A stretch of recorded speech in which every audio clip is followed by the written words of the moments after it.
Hello， 大家好，这里是金牛百度。我发现一个现象啊，很多年轻人90后甚至是00后，居然能在短短几年内就实现财富自由，不用再上班加班看老板脸色。更重要的是，他们不是富二代，这就很恐怖。财富自由是很多人幻想了一辈子都没做到的事儿，这些年轻人怎么就成了天选之子，百思不得其解。后来我打入他们内部，想窃取一些真正的成功学，才发现并没有所谓的捷径，只是他们知道如何把钱变成工具，知道如何用最优的办法赚钱。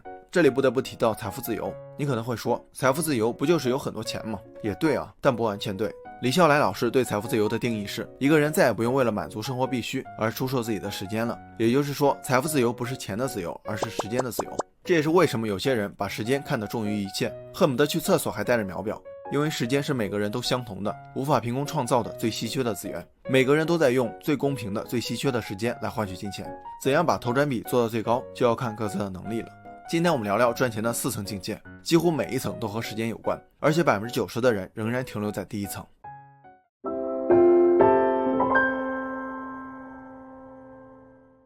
我以前特别怕老板，如果在厕所碰到老板，没准都会失禁。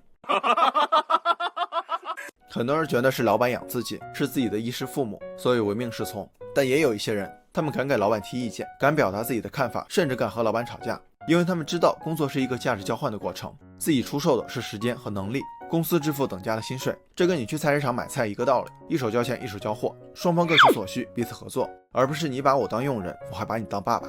这也是我要说的赚钱的第一层境界。处于第一层境界的人，就是我们常说的打工人，单纯的出售自己的时间来换取老板的工资。当然，同一份时间只能出售一次。典型的打工者就像原来我的思维，让干嘛就干嘛，他们更关心老板给多少钱，钱什么时候到，年底奖金有多少，明年会不会加薪。所以处在第一层境界的打工者，会在自己的岗位上不断提高自己的单位时间所创造出的价值，以便换取更高的工资。虽然这也是一个不错的选择，但想要财富自由还远远不够。在第一层待久了，思维会受局限，天花板伸手就能摸到。但遗憾的是，很多人工作多年，至今还停留在打工者这个层面，无法自拔。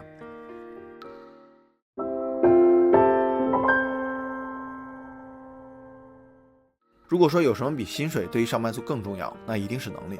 举个例子，张三有10年经验，却一直停留在基层，不敢跳槽。李四工作3年就做到中层，然后自己创业。因为张三只是按部就班，所有的工作只是做给老板看，不碰新东西，不挑战自己，躺在舒适区里。而李四却恰恰相反，主动寻求变化，不停地锻炼自己。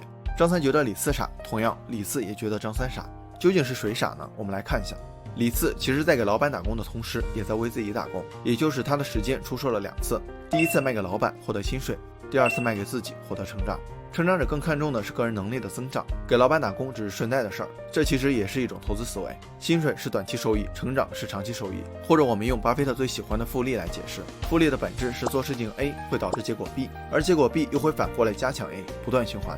虽然每天的进步不可能每次都能加强到明天的工作，但给我们提供了一个事儿值不值得做的判断方法，可以从价值和复利2个维度来判断。价值对应着当下，可以是心智、情感、身体和物质等；复利对应着未来，就是现在做的事对未来有没有价值。可以分为4个象限：高价值高复利，比如找到真爱、健身，高薪而且有前景的工作；高价值低复利，比如打游戏、shopping， 高薪没前景的工作；低价值高复利，阅读，低薪但有前景的工作；低价值低复利，漫无目的的刷手机，低薪没前景的工作。所以我们在就业选择上也好，生活方式上也好，都可以通过这4个象限来判断。如果一份工作不能给你带来高复利，那不管老板给你多少钱都不建议做，因为在工作中，成长才是我们该考虑的第一目标。没有成长是风险最大的工作方式。之前互联网大厂相继裁员，如果你的工作就有不可替代性，就不用担心会被裁掉。而被公司裁掉的那些人，并不是时代抛弃了他们，而是自己抛弃了自己。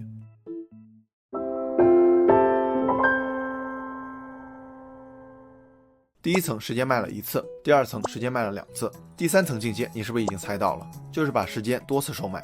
怎样把同一份时间出售很多次呢？举个例子，薛兆丰老师是北京大学的经济学教师，以前在学校上课，后来他在得到 App 上开设了一门叫做薛兆丰经济学课的音频课，至今已经卖了40万份。从央视出来的樊登创立了樊登读书，每周通过视频解读一本书，至今已经有1800万用户。说白了，他们创造出的价值都是一次创造，永久收益，后期的边际成本几乎为0。不过你可能会说，他们都是顶级大咖，自带 IP 属性，普通人做不到啊。别急，我再给大家举个普通人的例子。咱们上班都用 PPT 吧，你每天给老板演示，给客户演示，但你有没有想过用它来赚钱呢？有个90后通过制作 PPT 模板，连续3年获得 WPS 年度最佳设计师称号，光靠 PPT 模板就年入100万了。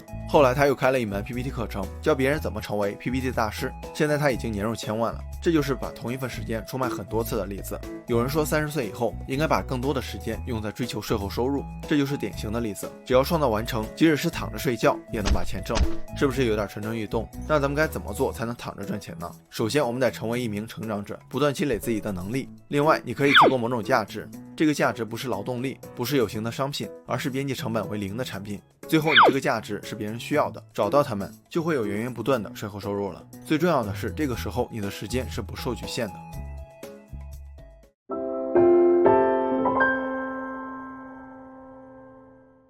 到了第3层境界，你发现自己的时间价值已经到顶了，同一份时间已经出售了很多次，还能怎么提升呢？